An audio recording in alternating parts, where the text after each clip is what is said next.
Ano pa po yung danger pa po kapag wala pong empathy? Kapag walang empathy, kapatid na Chelsea, ay naglilid din po yan sa poor mental health.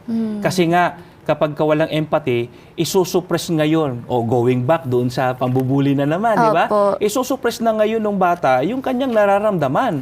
Hindi nga niya sasabihin ito sa kanyang magulang. Halimbawa, paglaki po nun, kapatid na Chelsea, at haharap na siya sa iba't ibang mga problema. Halimbawa, kasi na mas mabibigat na po. Pag ang tao kasi habang tumatanda, habang lumalaki, yung mga challenges ng buhay niyan hindi na pangkaraniwan. Yung mga problema mas mabibigat na. Kasi parang lobo po yan, kapatid na Chelsea, di ba?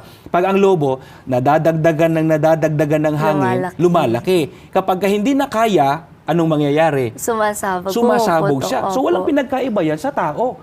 Kapag ang tao, kapatid na Chelsea, ang problema ay kinikimkim niya. Hindi niya ito isinishare o ibinabahagi sa iba. Lumalaki po yun. Tumitindi yung kanyang nararamdaman at darating ang panahon o punto sa buhay niya, nasasabog yun sa loob niya. Kaya po ang iba, mga giliw po namin sumusubaybay, nahuhulog sa depression, nagkakaroon ng mga anxiety disorders, at ang masama, gumagawa sila ng isang bagay na pagsisisihan po nila. Which is napakalungkot po. Yes po, kapatid.